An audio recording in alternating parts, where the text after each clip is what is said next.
to the New Yorkers who've been on the front line. Their creativity, their drive, their commitment is what sets our city apart. There were many who said that we would not crack 5%. And now here we are today. We stand here with a remarkable opportunity to create a better New York. New York, this power, it's yours. This city belongs to you.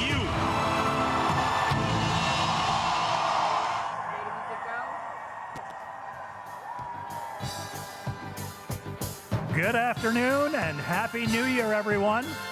My name is Bernie Wagenblast. Pleased to join you and be the announcer this afternoon. Perhaps you best know me as the voice that says, please stand away from the platform edge. Thank you for joining us on this historic day. Please welcome Comptroller Mark Levine, joined by his wife Eva-Lee Suarez and sons Alejandro Levine and Daniel Levine.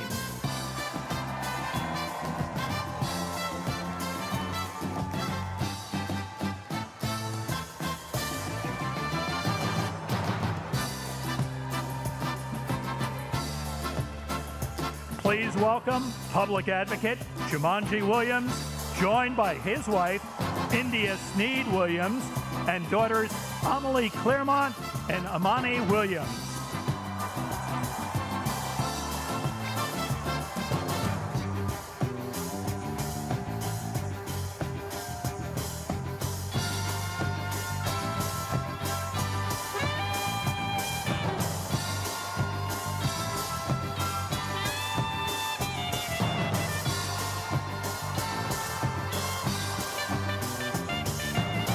And now, please welcome Mayor Zohran Mamdani and First Lady Rama Duwaji.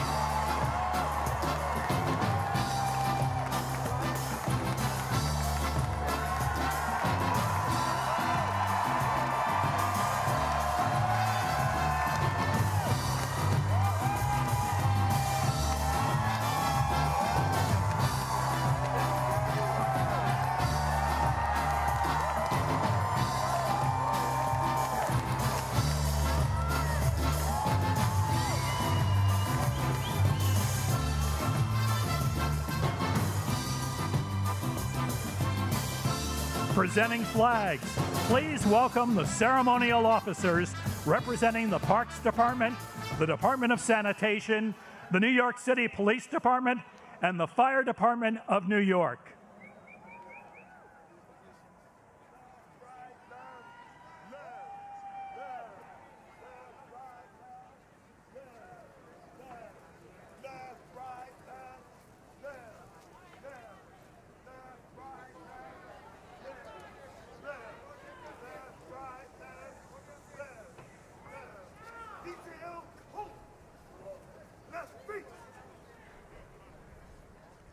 Please welcome to the stage Javier Munoz as we rise for the national anthem.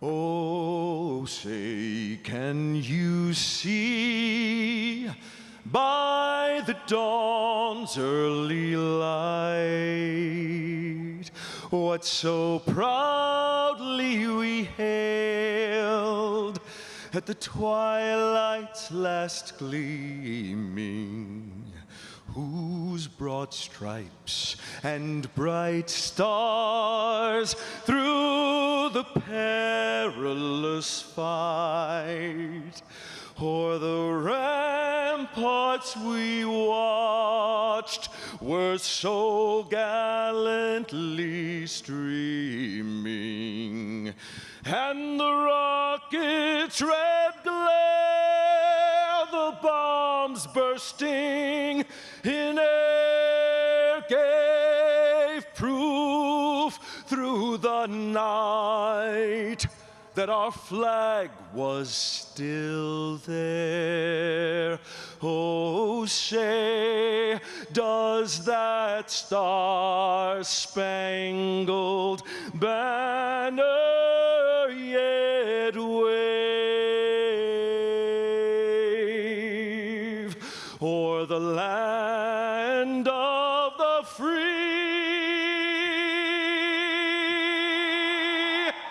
and the home of the brave?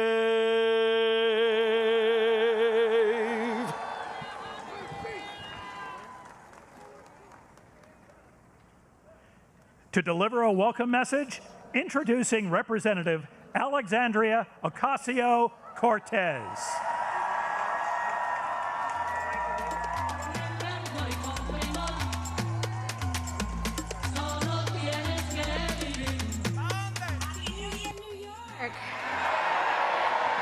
My name is Alexandria Ocasio-Cortez, and it is my deep honor and privilege to welcome you to the inauguration of our new mayor of New York City, Zohran Mamdani. We gather here today to celebrate the beginning of his leadership, as well as that of two incredible elected officials who will be guiding the city by his side, Public Advocate Jumaane D. Williams and our new Comptroller, Mark D. Levine. We also celebrate the hundreds and thousands of public servants and city leaders getting to work today, from our sanitation workers and librarians to our commissioners, deputy mayors, and our school's chancellor, as they care for our city and its people in the coming weeks, months, and years. Together, this ascent marks a new era for New York City, led by a historic new mayor in Zohran Mamdani, guided by his dedication to a working class that makes our beautiful city run. Importantly, I also ask that we consider today an inauguration for each one of us, too, the nearly 8.5 million New Yorkers who make up the greatest city on earth. Because it is the people of New York City who have chosen historic, ambitious leadership in response to untenable and unprecedented times.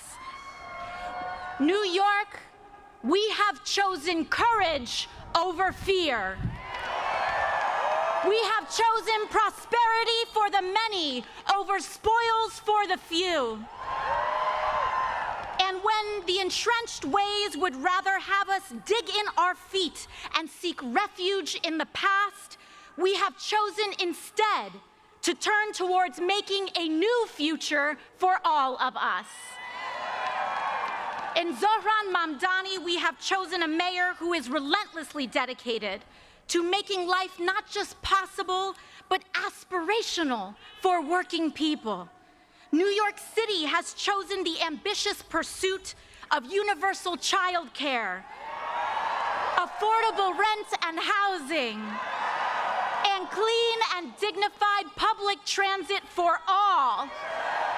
And we have chosen that over the distractions of bigotry and the barbarism of extreme income inequality. We have chosen this path because we know that it's the right thing to do, it's the smart thing to do, and that if we can make it here, we can make it anywhere. New York City, this is an inauguration for all of us, because choosing this mayor and this vision is an ambitious pursuit. It calls on all of us to return to public life en masse. Now is the time for us to turn towards our neighbors, stand with them, and return to community life. A city for all will require all of us to fill our streets, our schools, our houses of faith, our PTAs and our block associations as we support this mayor in making an affordable city a reality for all of us. Zohran Mamdani will be the first Muslim mayor of our great city. He will be our first immigrant mayor in over a century. And he will be the youngest mayor of New York City in generations. But most importantly, Zohran will be a mayor for all of us. With that, let us extend our deepest well wishes and support to Zohran, his wife Rama, and his family, as well as those of our public advocate, Jumani Williams, and Comptroller, Mark Levine. We send you, your spouses and families, and all your loved ones, all the support in the world as you embark on this great pursuit of a better city and future for all. Felicidades.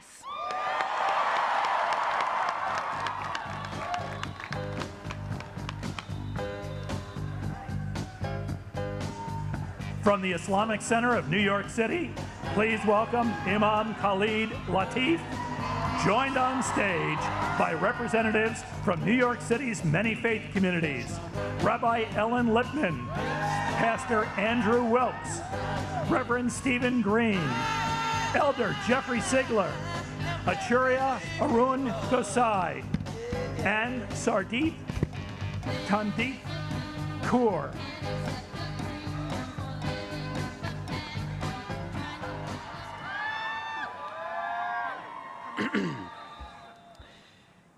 Let us pray. Ya Allah, Ya Rahman, Ya Arhamar Rahimin, most merciful of those who show mercy, we turn to you on this day from our city with hopeful hearts. Thank you for this moment.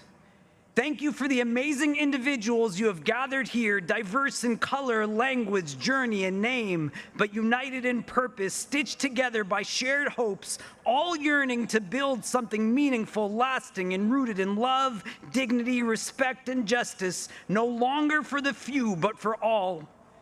We come before you mindful that moments like this do not arrive on their own.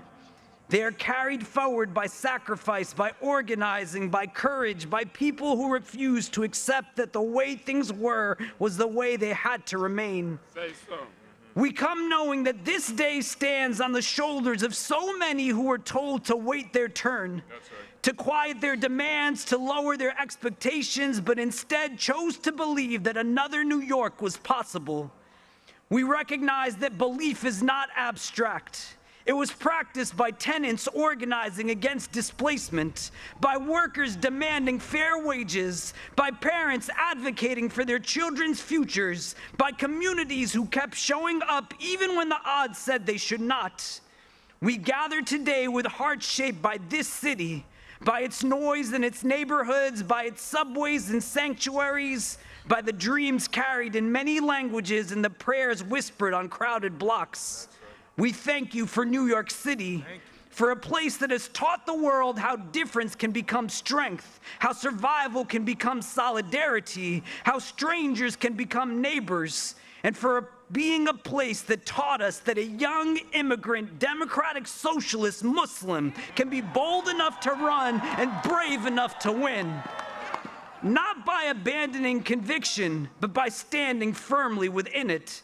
Not by shrinking who he is, but by trusting that authenticity can move a city towards justice.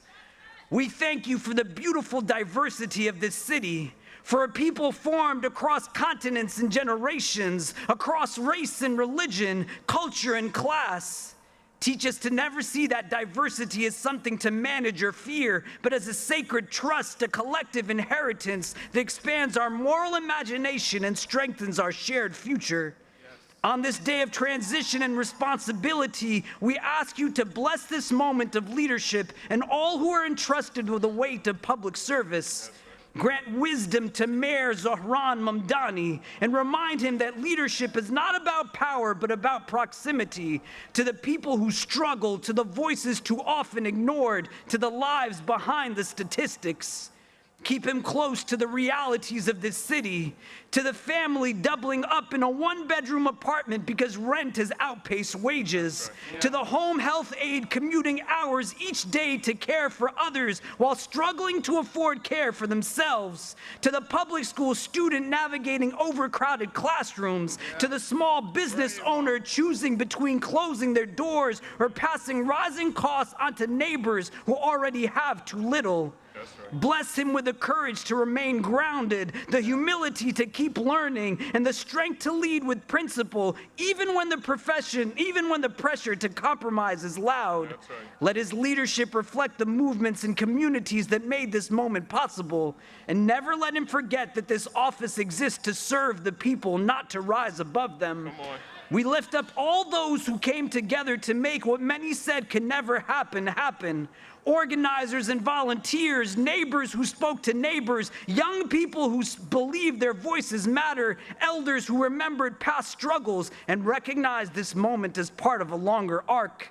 Bless those who knocked on doors in the cold, who stood on street corners with clipboards and hope, who had difficult conversations rooted in love, and who chose participation over despair. Let the spirit that carried this moment forward not fade after today, but deepen and always endure. Make this city affordable for the families who built it and the workers who sustain it. Let no one have to choose between rent and dignity, between medicine and meals, between staying and surviving. We lift before you those living paycheck to paycheck in the shadow of unimaginable wealth. Those working multiple jobs, yet still one emergency away from crisis. Those whose labor keeps the city moving, but whose lives feel increasingly pushed to the margins. Let justice not be a slogan, but a structure. Let equity not be a promise, but a practice. Let policy be shaped by compassion and budgets reflective of our values. Protect the most vulnerable amongst us, our children and elders, our immigrants and asylum seekers, our unhoused neighbors, our workers, our artists, our caregivers, and the students who keep this city alive. Heal what has been broken by neglect and greed. Soften hearts hardened by fear. Replace cynicism with courage and despair with collective hope. And let that hope be something we practice daily, not something we push back. Let it live in our policies, our streets, our schools, and our systems. Teach us that hope is not passive. It is built through accountability, through care, and through a refusal to abandon one another. Remind all New Yorkers, those born here and those who arrived yesterday, that the city belongs to all of us and that our liberation is bound together. Help us show up for one another, not just in moments of crisis, but in the long, patient work of care. Teach us that the city we pray for is the city we must also build. And make this administration and all of us who call this place home a means of mercy, a force for fairness, and a reflection of your justice in this world. Let this moment be not an ending, but a beginning. Let what was once thought impossible become the standard by which we measure our future. And let New York City continue to show the world what is possible when people believe in one another, and continue to show that respect, dignity, and compassion are no longer for the few, but for the all. Amen. Amen. Amen. Well done. Well done, Imam. Well done.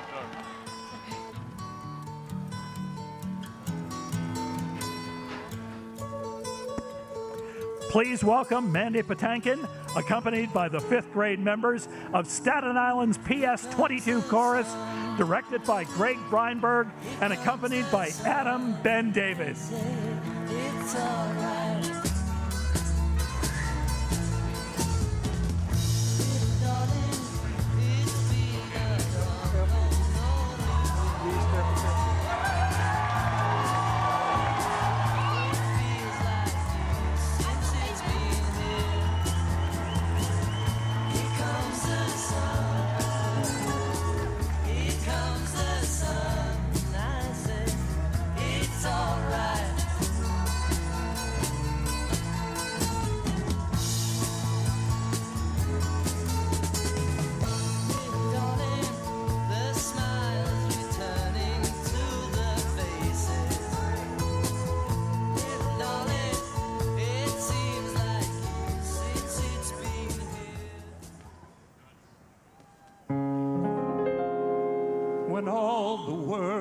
There's a hopeless jumble, and the raindrops tumble all around. Heaven opens a magic lane. When all the clouds darken up the skyway, there's a rainbow, a highway to be found, leading from your window pane to a place behind the sun, just a step beyond the rain.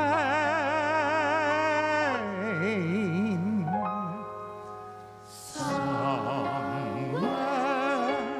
over the rainbow, way up high, there's a land that I heard of once in a lullaby.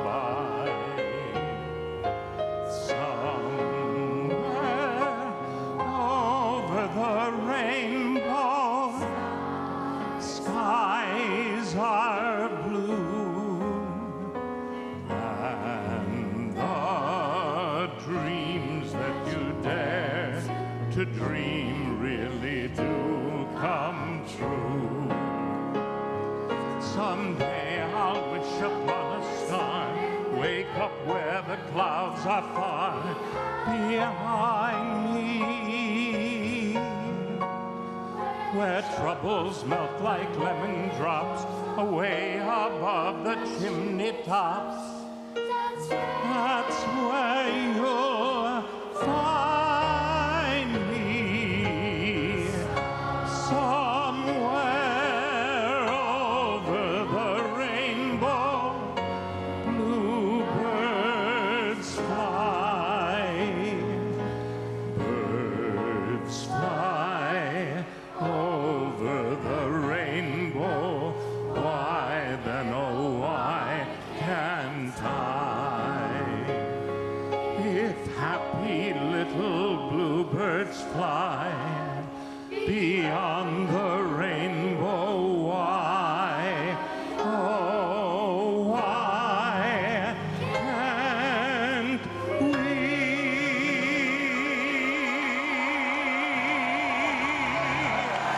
Bravo! Bravo! Say hello! Say hello! Hello! Beautiful, beautiful. Come lit, still I drop lazy. None of that maybe. NIG.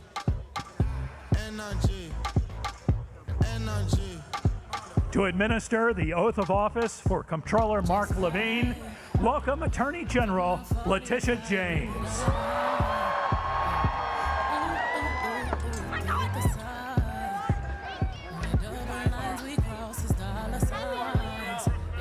Brooklyn. Woo!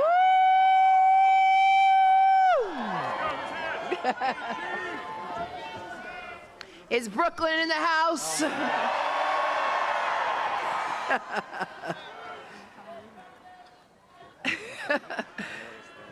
Good afternoon and Happy New Year.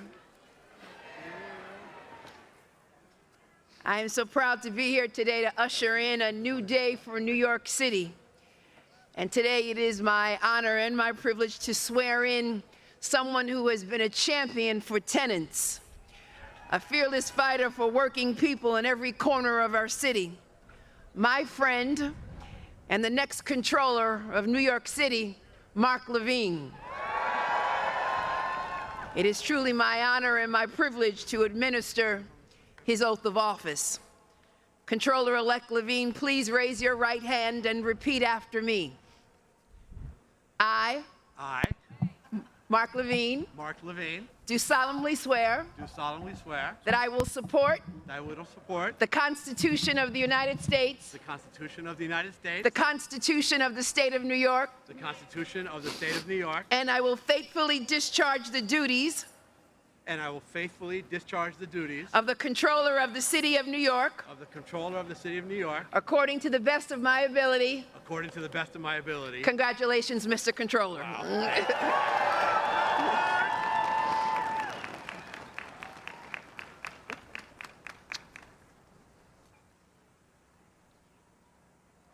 All right, well, there's no going back. Give it up for the best Attorney General in America, Tish James. Give it up for the PS22 chorus, all the way from Staten Island to Staten Island in the house. The rest are stuck on the ferry. All right. Thank you to my wonderful family, my wife, Evelise, and our sons, Alejandro and Daniel. I love you so, so much. Thank you to my partners in city government, our new mayor, Zohran Mamdani, and public advocate, Jumaane Williams. How remarkable is it that on these steps today, we have 3 swearings in, one by a leader using a Quran, one by a leader using a Christian Bible, and one by a leader using a Chumash, or Hebrew Bible. I am proud to live in a city where this is possible. Muy buenos días a todos y a todos. Me alegro que estén acá con nosotros. Lamento que están pasando tanto frío, pero ni modo. ברוכים הבאים לכולכם, איזה כיף שבאתם. Shalom puime ezomazisas. Now, for those of you who do not know Spanish, Hebrew, or Greek, welcome, thank you, and please download Duolingo. Now, I know what you're all thinking. What the heck is a comptroller? Excellent question. This job is about ensuring that people who have spent their lives working for this city can retire with dignity. It's about ensuring that our budget reflects our values, that our government inspires the trust of its people. A comptroller also understands the consequences for working class families when they are excluded from our economic system. I have seen this in my own neighborhood of Washington Heights, where far too many families, for far too long, have been held back from achieving their dreams, blocked from banks, and forced to rely instead on pawn shops and loan sharks. Back in the 1990s, I founded a community credit union uptown to change this. This financial cooperative, owned by the community, has lent out over $100 million in small loans in the neighborhood, with a 98% repayment rate, proving that when you give working people an opportunity, they will seize it. This is what our city must do now on a grand scale. Build an economy where we care for each other, where our prosperity is shared, where everyone has a fair shot. Our city today is booming for people at the top, but it's getting tougher and tougher for working families to pay their rent, to find a job with a living wage, and yes, Mr. Mayor, to find affordable childcare. A comptroller must use the tools of the office to close this gap, and I will. We will invest tens of millions of dollars in new units of affordable housing to build all over the 5 boroughs. We'll make sure that housing is actually built, no matter the opposition from entrenched constituencies. We'll use the powers of oversight in the comptroller's office to ensure that the city keeps its promises, that it delivers the highest quality city services, that every nonprofit with a city contract actually gets paid on time. Wow, very big applause line. Note that, Mr. Mayor. We got to work on that. We will secure full funding for legal services for New Yorkers facing eviction, so that at last our city lives up to its obligations under our first in the nation right to counsel law for tenants. Right, Vanessa Gibson? You on board for that? We will invest in protecting our imperiled planet by accelerating our city's transition to green energy, so that one day, when we look at New York from above, we will see a city full of solar panels and trees. We will protect the immigrants of this city, so that families are not ripped apart by masked, unnamed government agents. And we will seek to understand each other. Though we will not always see the world the same way, we can and must ensure that all New Yorkers feel safe and respected, whether they're entering a house of worship, lighting a menorah in public, or saying the Salah prayer anywhere in this city. Our city government can and must take on the challenges of this moment. But to do that, we need a better city government, one that uses the tools of the modern era, a government freed from the worst limitations of bureaucracy, one nimble enough to move fast during a period of accelerating change, and to capitalize on the new promises of technology while protecting against its perils. No other city on earth has this many lives, languages, and dreams in one place.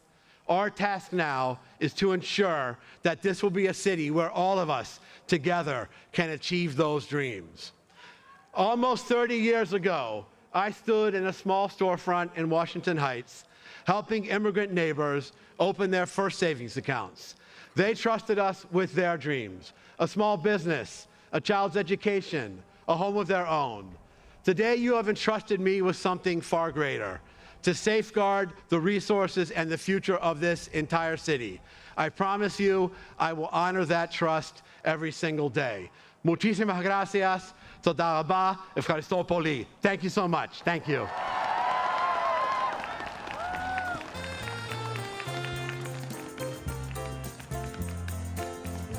To recite his original poem, Proof, please welcome Cornelius Eady.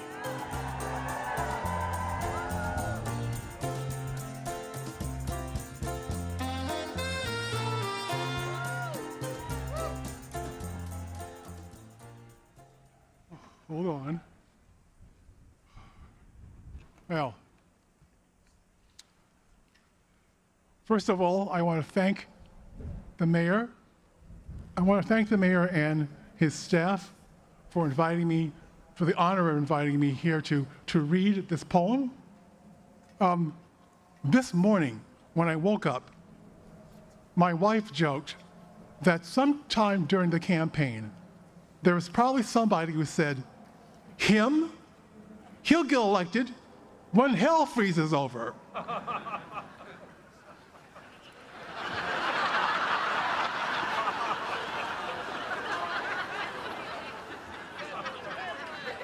So here we are. And I really want to really just thank the biggest, greatest gift I think I've ever had was to be in the Blue Room this morning after doing sound check, because the energy and the recognition and the joy of this moment was incredible. I mean, this is it, isn't it? I mean, this is what this work has been about, right? And it was just wonderful to see people see that moment. I was reminded this morning that New York was the first capital of the United States. And it seems to me that this might be another kind of new beginning for a certain kind of energy that might starts here and goes out across the country, the rest of the nation. So, though this is a New York poem, a New York-based poem, I'd like to dedicate this poem. I just retired. I'd like to dedicate this poem to my trans, queer, foreign students of color at the University of Tennessee, Knoxville. So they can see this is possible. The poem is called Proof.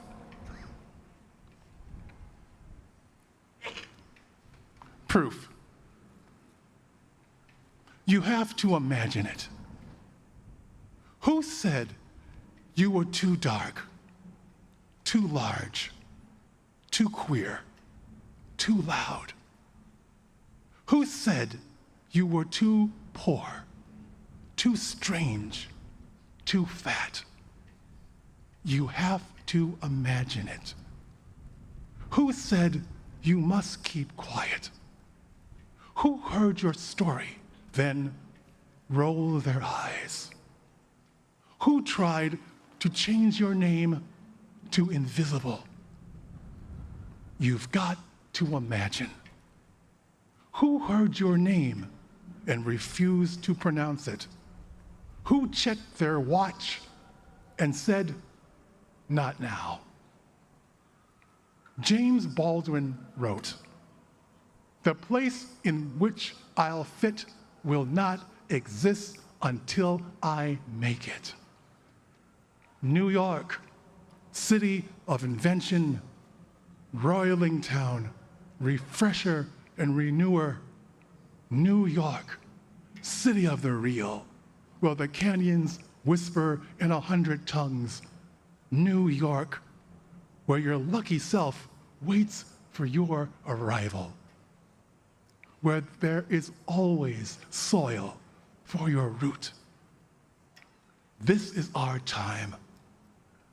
The taste of us, the spice of us, the hollers and the rhythms and the beats of us, in the echo of our ancestors who made certain we know who we are. City of insistence, city of resistance, you have to imagine an army that wins without firing a bullet, a joy that wears down the rock of no. Up from insults, up from blocked doors, up from trick bags, up from fear, up from shame, up from the way it was done before. You have to imagine that space they said wasn't yours, that time they said you'd never own. The invisible city lit, on its way. This moment is our proof. Thank you.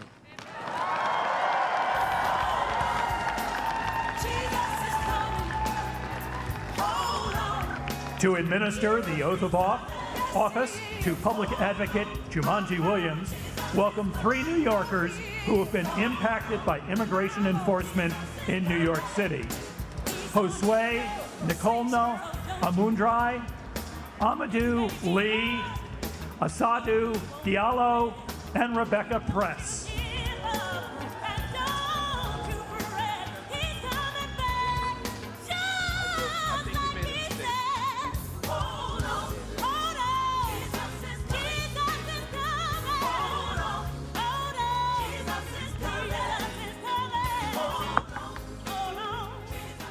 Show me what community looks like. Show me what community looks like. Good afternoon, ladies and gentlemen. My name is Amadou Lee, and I'm a Senegalese American, a proud New Yorker, and I am honored to be a naturalized American citizen.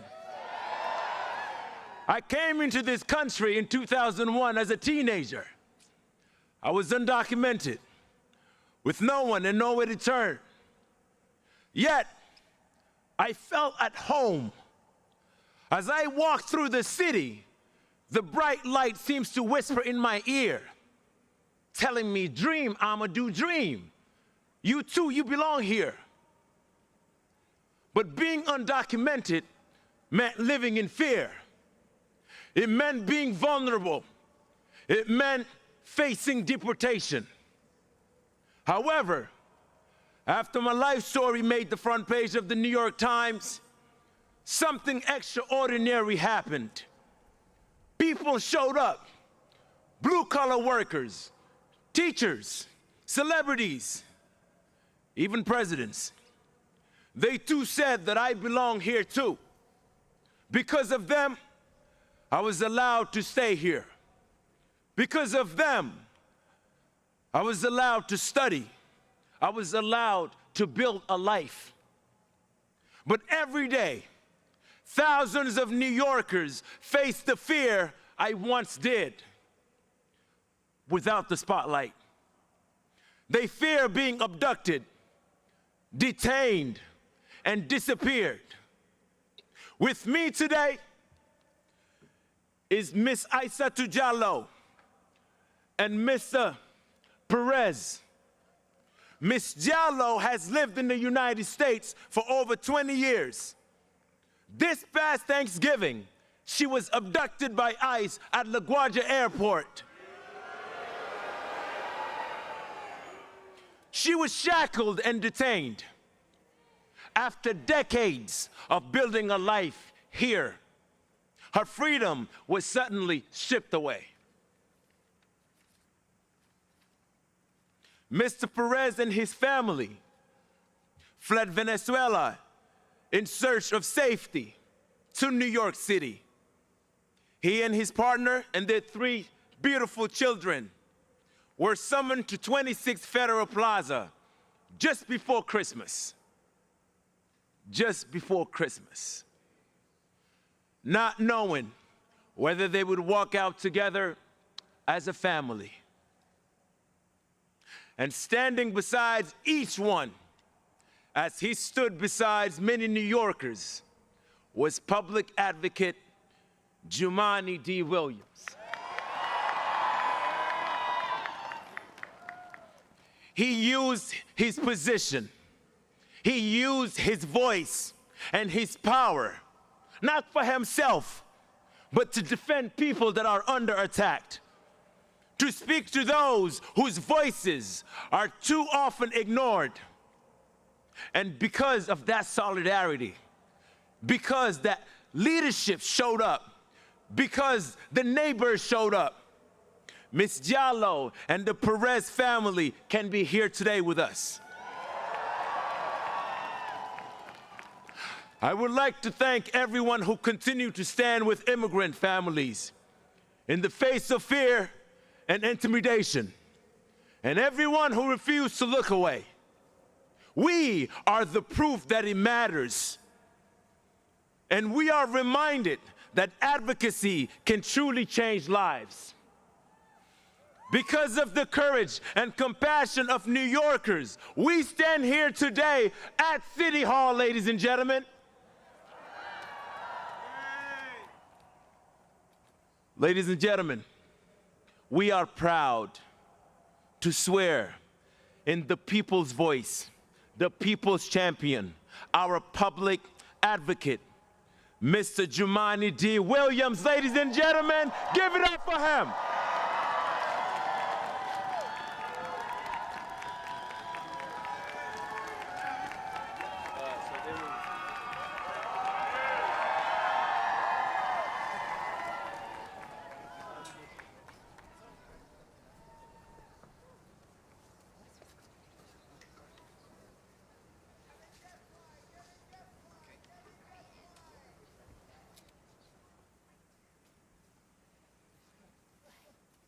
Please raise your right hand. I, Jumaane D. Williams, I, Jumaane D. Williams, do solemnly affirm that I will support the Constitution of the United States I will support the Constitution of the United States and the Constitution of the State of New York, and the Constitution of the State of New York, and that I will faithfully discharge the duties of the Office of Public Advocate for the City of New York, of the Office of Public Advocate for the City of New York, according to the best of my abilities. according to the best of my ability. Congratulations.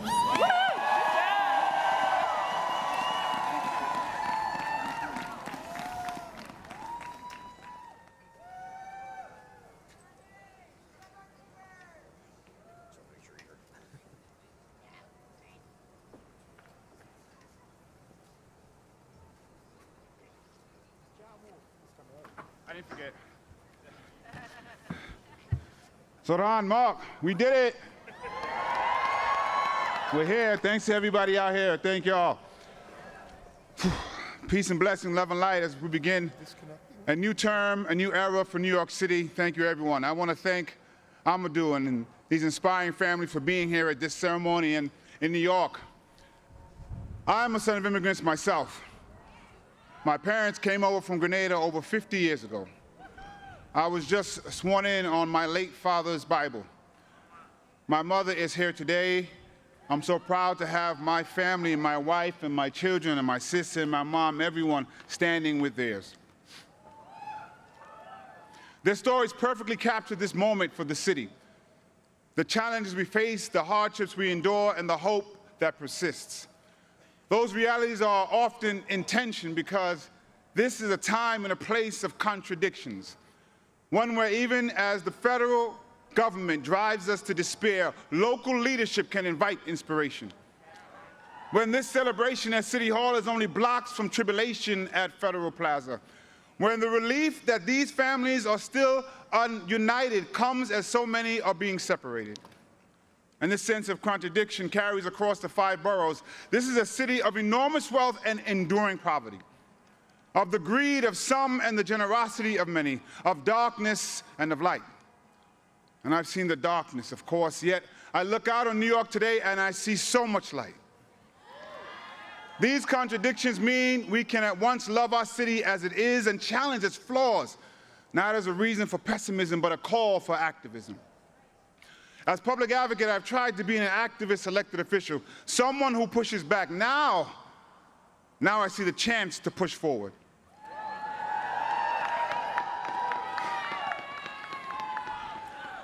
To provide accountability aimed at the ideal that government has an opportunity and an obligation to do good.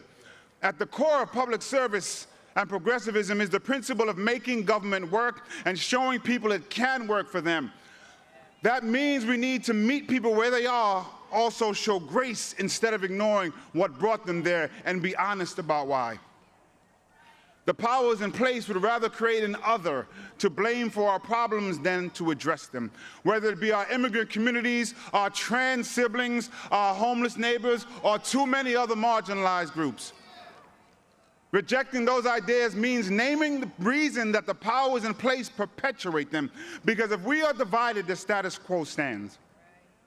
Whether you arrived in our city generations ago, or 5 years ago, or 5 minutes ago, the reason so many New Yorkers have too little are not because of the people who have even less or who have been here for less time, not because of the people pushed to the bottom, but the systems entrenched at the top. That's where we should focus our anger and our action. If we are not driven apart by the divisions of our races, our religions, our identities, but pulled together by the commonalities in our emotions, our needs, and our humanity, then we can all climb. I know that the project of New York is possible. That great mosaic described by another mayor who believed in democratic social ideals, David Dinkins. Yet the truth of it is there are people who are rooting for New York to fail. Some couch it in concern, others openly scorn our city. But at the heart of this hate is the truth that our success, that our very existence belies their core belief that New York is not possible. They demonize us because our mosaic challenges their ideology. They want to be right in their cynicism more than they want us to succeed in our idealism.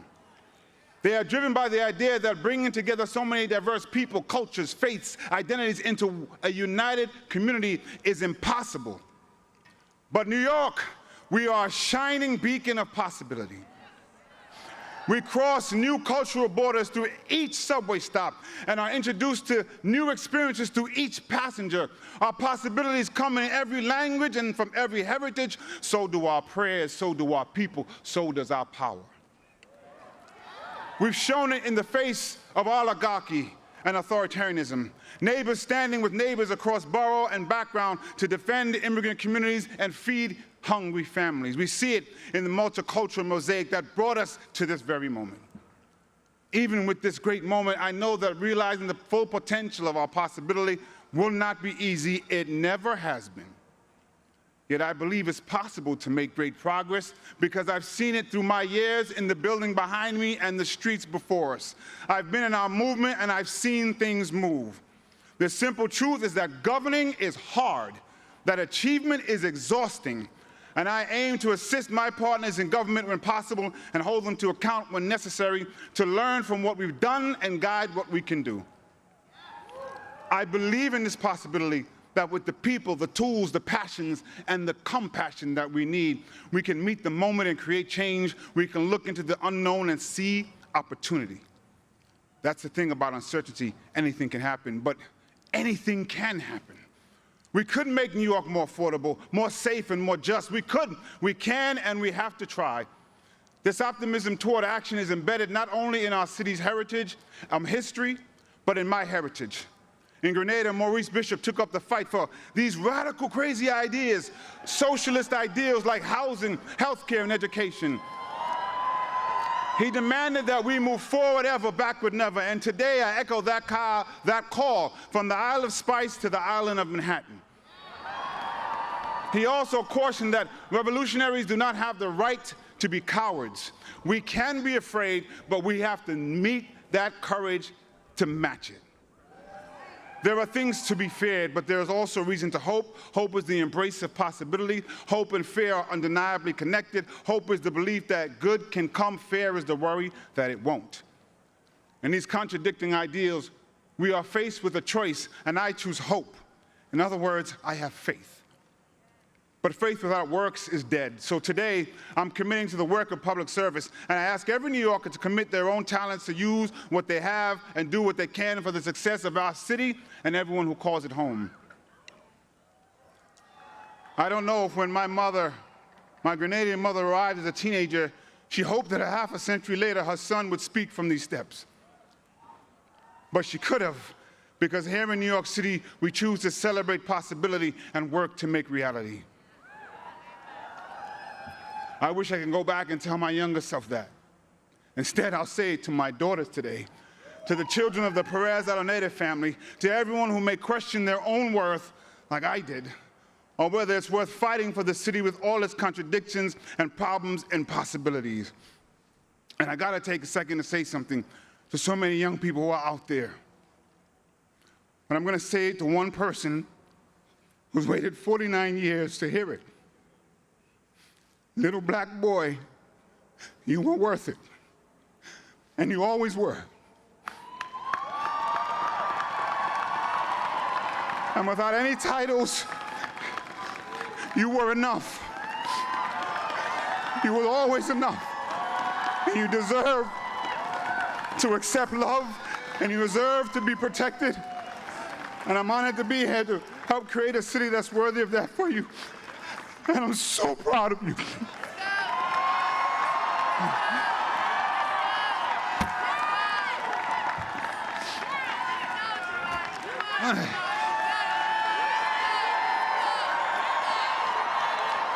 So just hold on, we're gonna be all right. We're gonna be all right. I'm so proud of you. It's all right. Let's go. It's gonna be all right.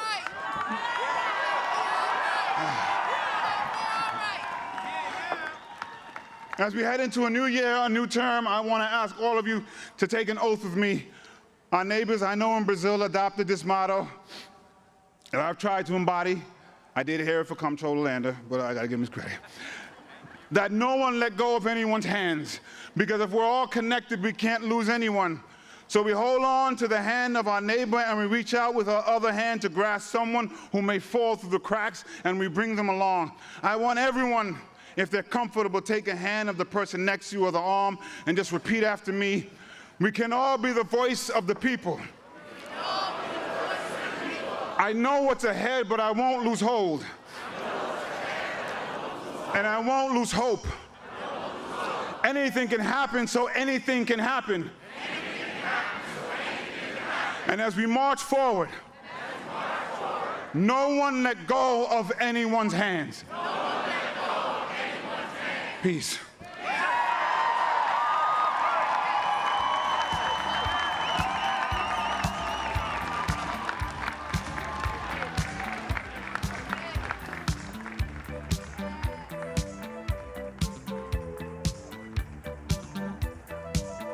To perform the labor anthem, Bread and Roses, please welcome to the stage Lucy Dacus.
perform the labor anthem, Bread and Roses, please welcome to the stage, Lucy Dacus.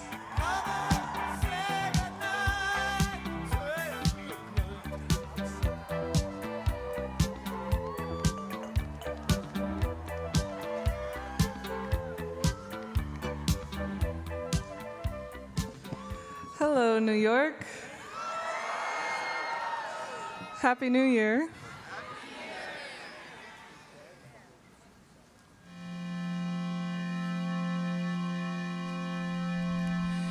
As we go marching, marching in the beauty of the day, a million darkened kitchens, 1,000 mill-lofts gray, are touched with all the radiance that a sudden sun discloses. For the people hear us singing, bread and roses, bread and roses.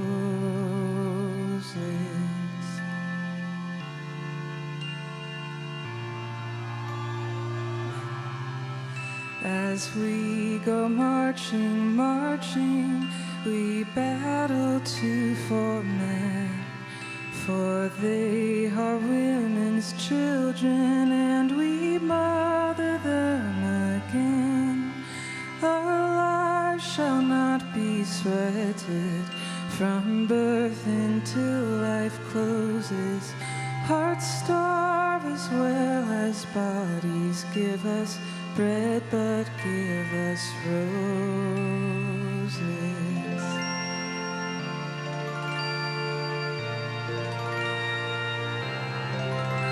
As we go marching, marching, unnumbered women dead go crying through our singing their ancient call for bread, small art in love and beauty, their drudging spirits new.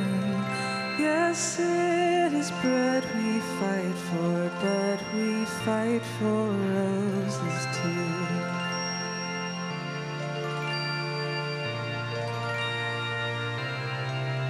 As we go marching, marching, we bring the greater days.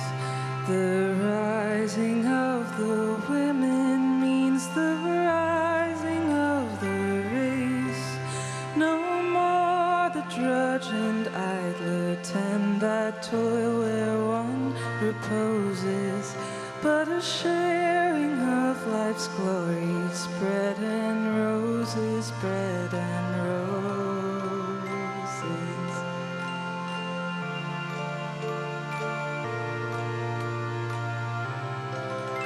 Our lives shall not be sweated from birth until life closes. Hearts starve as well as bodies, bread and roses, bread and roses.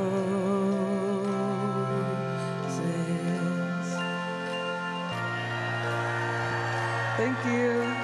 Congratulations, Zohran.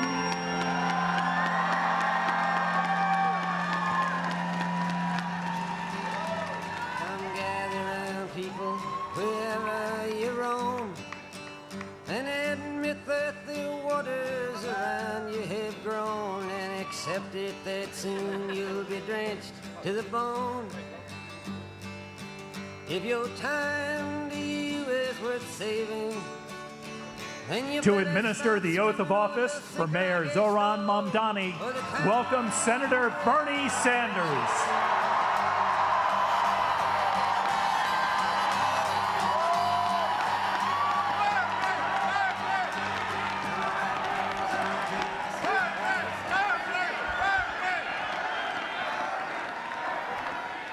Thank you. Mr. Mayor, thank you very much for inviting me to what has been an extraordinarily moving and beautiful afternoon. And I'm here mostly to thank the people of New York City. At a time in our country's history when we are seeing too much hatred, too much divisiveness, and too much injustice, thank you for electing Zohran Mamdani as your mayor. New York, thank you for inspiring our nation. Thank you for giving us, from coast to coast, the hope and the vision that we can create government that works for all, not just the wealthy and the few.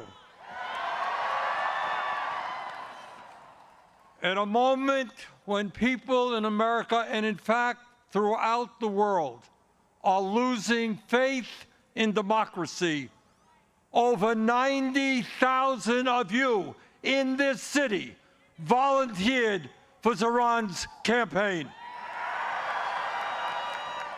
You knocked on doors. You shared your dreams and your hopes for the future of this city. And in the process, you took on the Democratic establishment, the Republican establishment, the President of the United States, and some enormously wealthy oligarchs. And you defeated them in the biggest political upset in modern American history.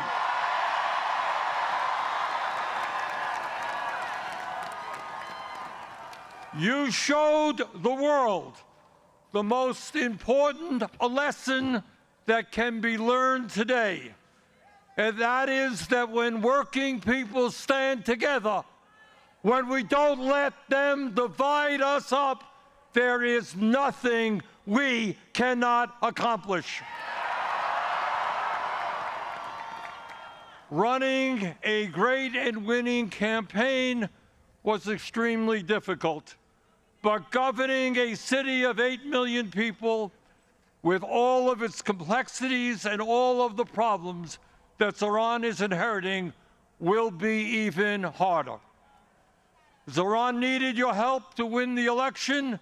Now he will need your help to govern.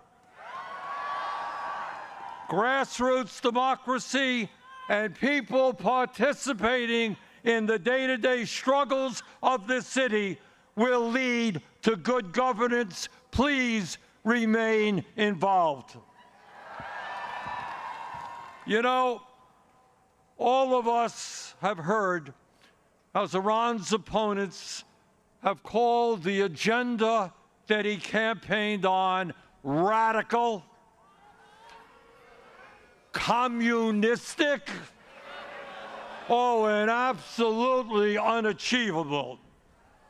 Really? That's not what we believe. In the richest country in the history of the world, making sure that people can live in affordable housing is not radical. It is the right and decent thing to do. And in the midst of a massive housing crisis, it is exactly what the people of this city and this country want and need. Providing free and high-quality child care is not radical. Countries all over the world have done it for years. It is what our kids require if they're going to be well prepared for school, and what working parents desperately need. It is, in fact, what every city in America should be doing.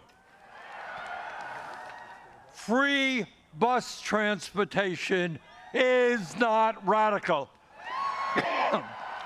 It will save workers time and money, protect our environment, and make the city more efficient. And making sure that every family in the city, regardless of income, has access to decent, quality food at an affordable cost is not radical. Good nutrition keeps us healthy, helps prevent chronic illnesses. In the long run, city-sponsored grocery stores will save society money.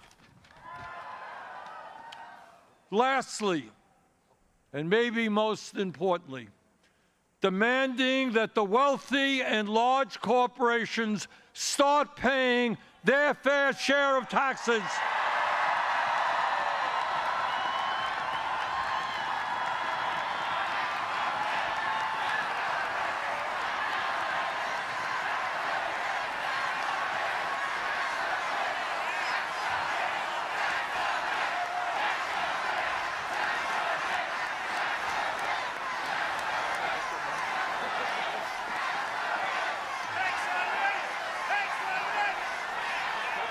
As I was saying, demanding that the wealthy and large corporations start paying their fair share of taxes is not radical. It is exactly the right thing to do. Today, while over 60% of our people in New York, people in Vermont, people all over this country are living paycheck to paycheck, we have more income and wealth inequality than we have ever had. While tens of millions struggle to put food on the table, pay for health care, pay for housing, the top 1% have never, ever had it so good. And yet, there are billionaires and large corporations that pay almost nothing in taxes. That has got to end. That will end. The billionaire class in this city and in this country have got to understand that in America, they cannot have it all. That America, our great country, must belong to all of us, not just a few. And that lesson begins today in New York City.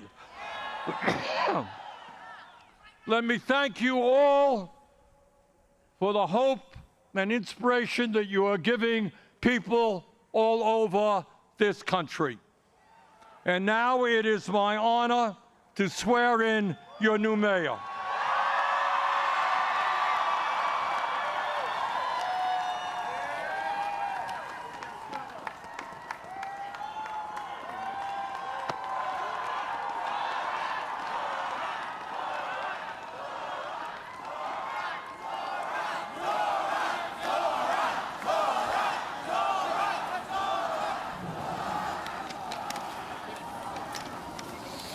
Please repeat after me. I, Zohran Mamdani. I, Zohran Mamdani. Do solemnly swear. Do solemnly swear. That I will support the Constitution of the United States. That I will support the Constitution of the United States. The Constitution of the State of New York. The Constitution of the State of New York. And the Charter of the City of New York. And the Charter of the City of New York. And that I will faithfully discharge the duties. And that I will faithfully discharge the duties. Of the office of the Mayor of the City of New York. Of the office of the Mayor of the City of New York. According to the best of my ability. According to the best of my ability. So help me God. So help me God.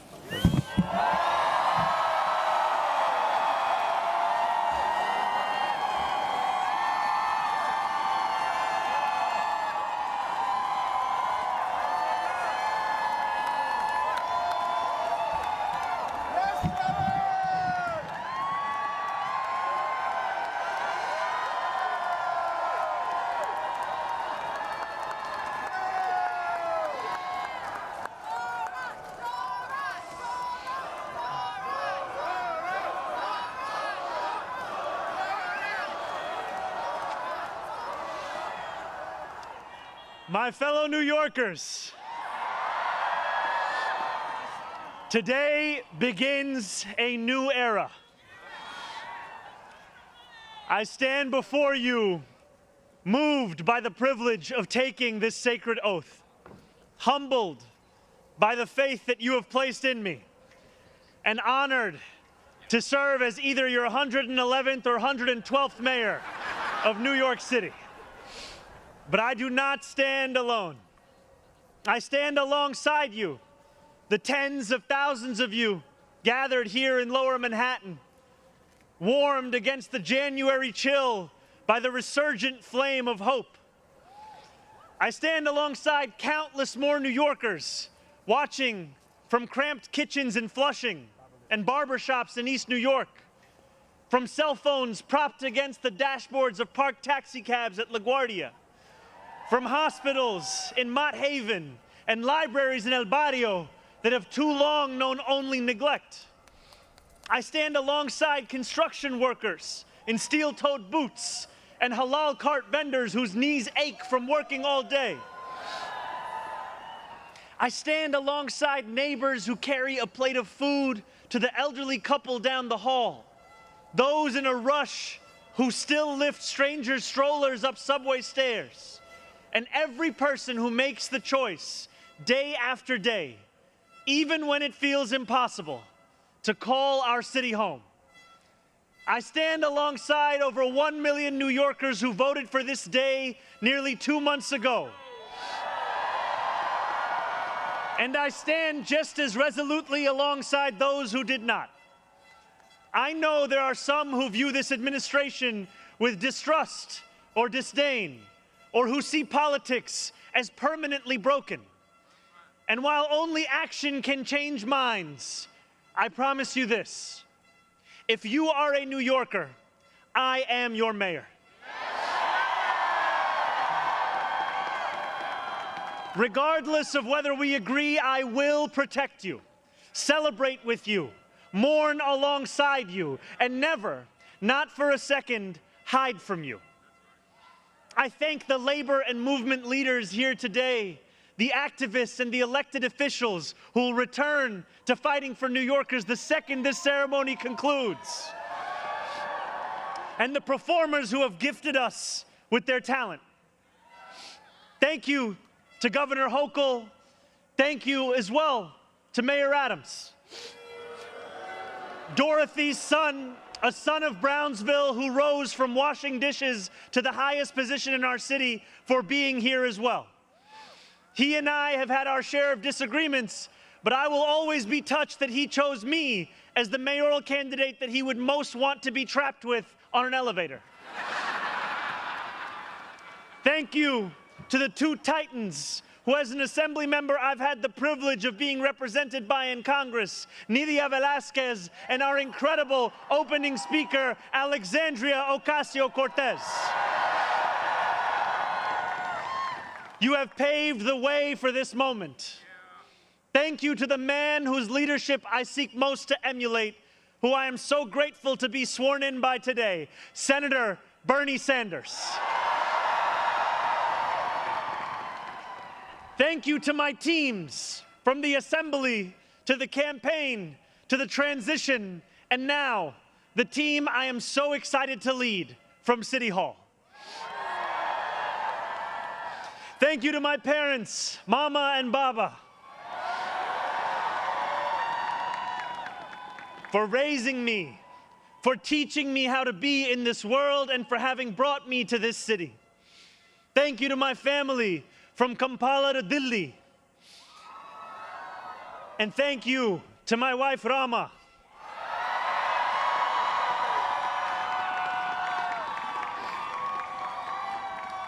For being my best friend and for always showing me the beauty in everyday things.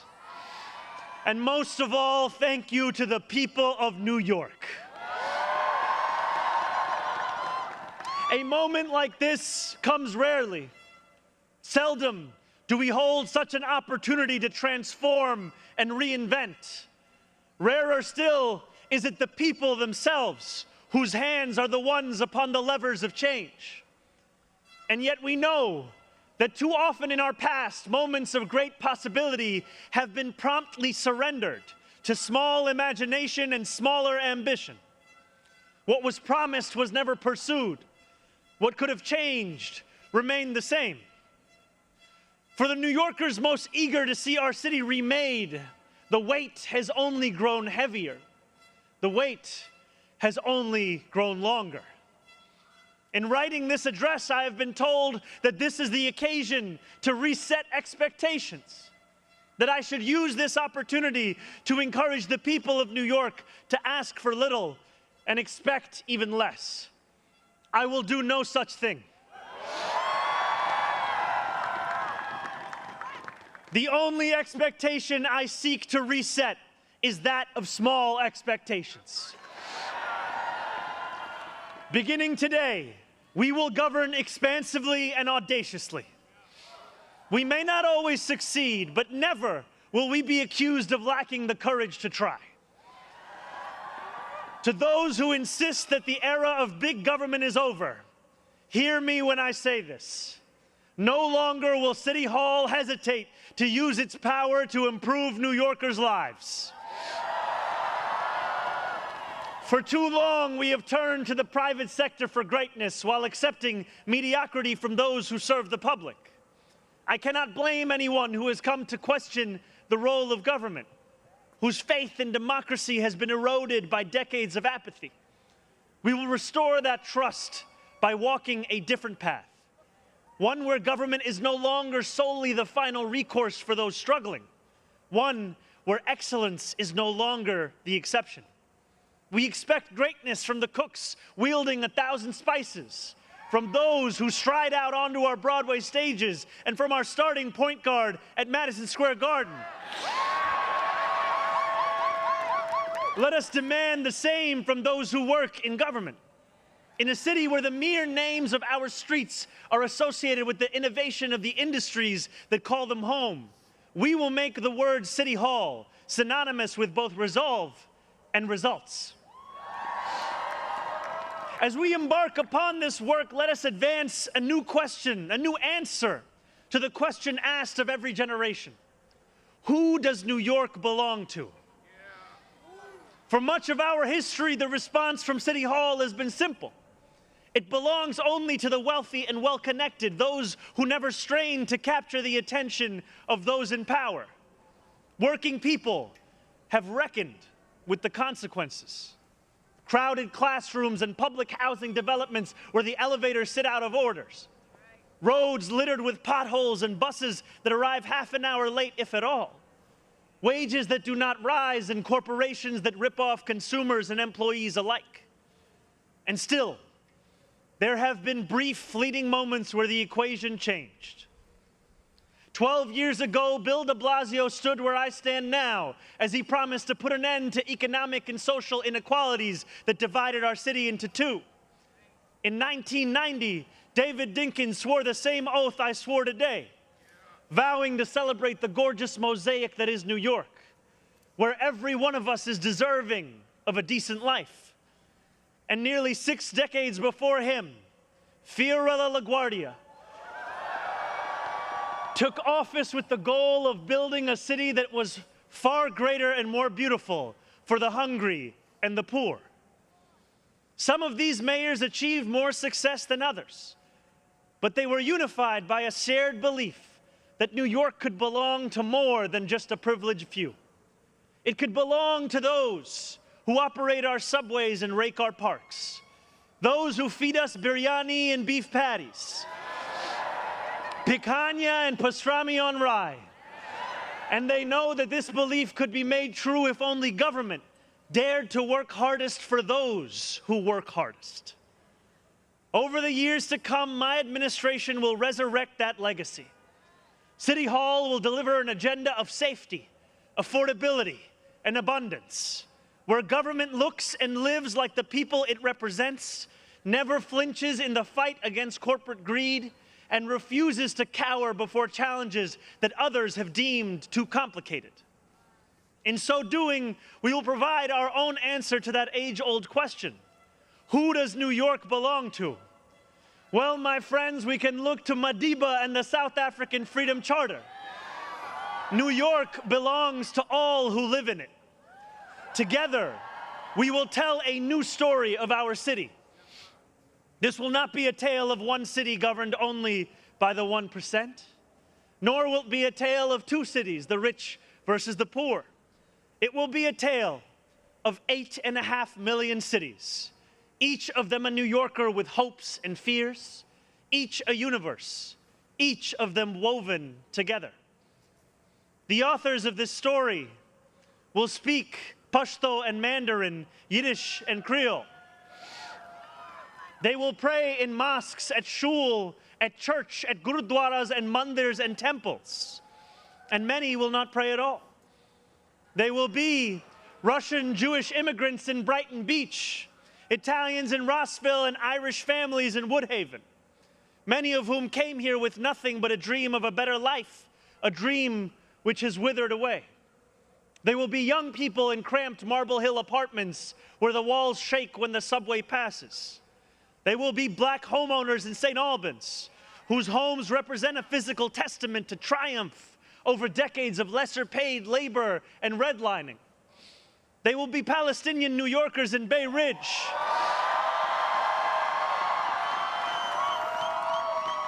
who will no longer have to contend with a politics that speaks of universalism and then makes them the exception. Few of these 8.5 million will fit into neat and easy boxes. Some will be voters from Hillside Avenue or Fordham Road who supported President Trump a year before they voted for me, tired of being failed by their party's establishment. The majority will not use the language that we often expect from those who wield influence. I welcome the change. For too long, those fluent in the good grammar of civility have deployed decorum to mask agendas of cruelty. Many of these people have been betrayed by the established order. But in our administration, their needs will be met. Their hopes and dreams and interests will be reflected transparently in government. They will shape our future. And if for too long these communities have existed as distinct from one another, we will draw this city closer together. We will replace the frigidity of rugged individualism with the warmth of collectivism. If our campaign demonstrated that the people of New York yearn for solidarity, then let this government foster it. Because no matter what you eat, how you pray, or where you come from, the words that most define us are the two we all share: New Yorkers. And it will be New Yorkers who reform a long-broken property tax system. New Yorkers who will create a new Department of Community Safety that will tackle the mental health crisis and let the police focus on the job they signed up to do. New Yorkers who will take on the bad landlords who mistreat their tenants and free small business owners from the shackles of bloated bureaucracy. And I am proud to be one of those New Yorkers. When we won the primary last June, there were many who said these aspirations and those who held them had come out of nowhere. Yet one man's nowhere is another man's somewhere. This movement came out of 8.5 million somewheres. Taxi cab depots and Amazon warehouses, DSA meetings and curbside domino games. The powers that be had looked away from these places for quite some time if they'd known about them at all. So they dismissed them as nowhere. But in our city, where every corner of these 5 boroughs holds power, there is no nowhere and there is no no one. There is only New York and there are only New Yorkers. 8.5 million New Yorkers will speak this new era into existence. It will be loud. It will be different. It will feel like the New York we love. No matter how long you have called this city home, that love has shaped your life. I know that it has shaped mine. This is the city where I set land speed records on my Razor scooter at the age of 12. quickest 4 blocks of my life. The city where I ate powdered donuts at halftimes during AYSO soccer games and realized I probably was not going to be going pro. The city where I devoured 2 big slices at Coronet's Pizza, played cricket with my friends at Ferry Point Park, and took the 1 train to the BX10 only to still show up late to Bronx Science. The city where I have gone on hunger strike just outside these gates. Sat claustrophobic on a stalled N train just after Atlantic Avenue and waited in quiet terror for my father to emerge from 26 Federal Plaza. The city where I took a beautiful woman named Rama to McCarran Park on our first date and swore a different oath to become an American citizen on Pearl Street. To live in New York, to love New York, is to know that we are the stewards of something without equal in our world. Where else can you hear the sound of the steel pan, savor the smell of sancocho, and pay $9 for coffee on the same block? Where else could a Muslim kid like me grow up eating bagels and lox every Sunday? That love will be our guide as we pursue our agenda. Here, where the language of the New Deal was born, we will return the vast resources of this city to the workers who call it home. Not only will we make it possible for every New Yorker to afford a life they love once again, we will overcome the isolation that too many feel and connect the people of this city to one another. The cost of childcare will no longer discourage young adults from starting a family,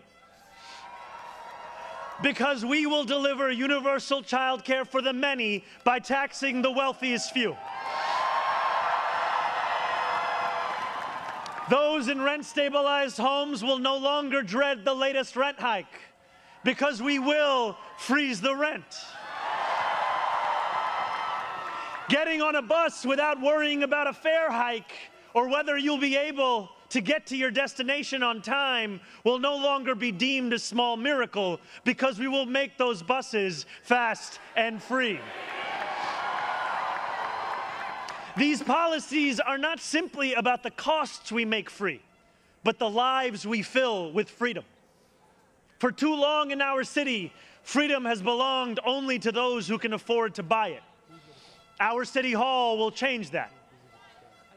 These promises carried our movement to City Hall, and they will carry us from the rallying cries of a campaign to the realities of a new era in politics.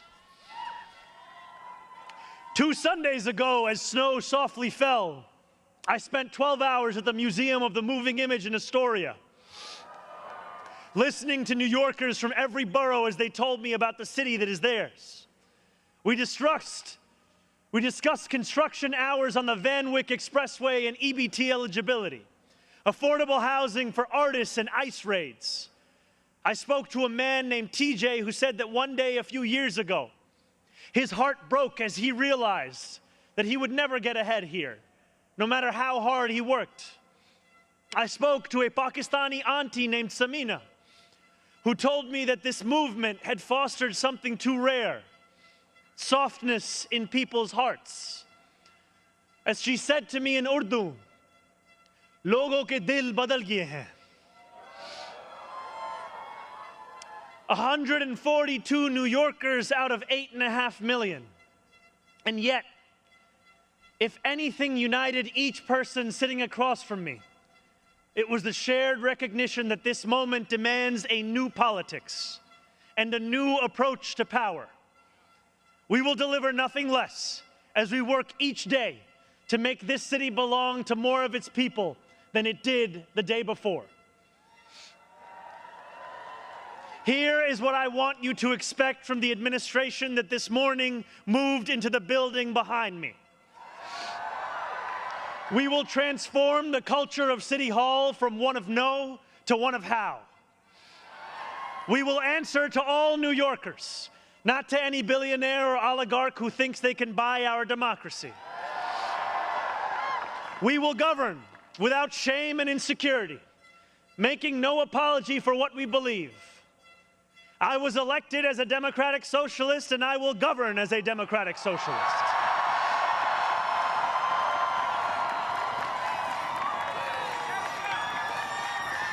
I will not abandon my principles for fear of being deemed radical.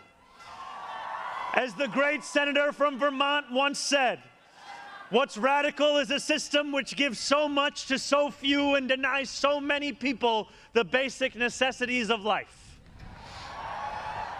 We will strive each day to ensure that no New Yorker is priced out of any one of those basic necessities. And throughout it all, we will, in the words of Jason Terrence Phillips, better known as Jadakiss or Jay to the moi, be outside. Because this is a government of New York, by New York, and for New York.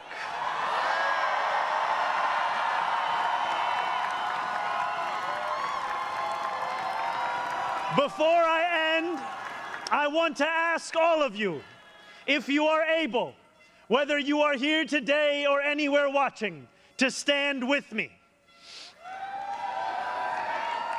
I ask you to stand with us now and every day that follows. City Hall will not be able to deliver on our own. And while we will encourage New Yorkers to demand more from those with the great privilege of serving them, we will encourage you to demand more of yourselves as well. The movement we began over a year ago did not end with our election. It will not end this afternoon. It lives on with every battle we will fight together. Every blizzard and flood we withstand together. Every moment of fiscal challenge we overcome with ambition, not austerity, together. Every way we pursue change in working people's interests rather than at their expense, together. No longer will we treat victory as an invitation to turn off the news. From today onwards, we will understand victory very simply. Something with the power to transform lives, and something that demands effort from each of us every single day. What we achieve together will reach across the 5 boroughs, and it will resonate far beyond. There are many who will be watching. They want to know if the left can govern. They want to know if the struggles that afflict them can be solved. They want to know if it is right to hope again. So standing together with the wind of purpose at our backs, we will do something that New Yorkers do better than anyone else. We will set an example for the world. If what Sinatra said is true, let us prove that anyone can make it in New York and anywhere else too. Let us prove that when a city belongs to the people, there is no need too small to be met, no person too sick to be made healthy, no one too alone to feel like New York is their home. The work continues. The work endures. The work, my friends, has only just begun. Thank you.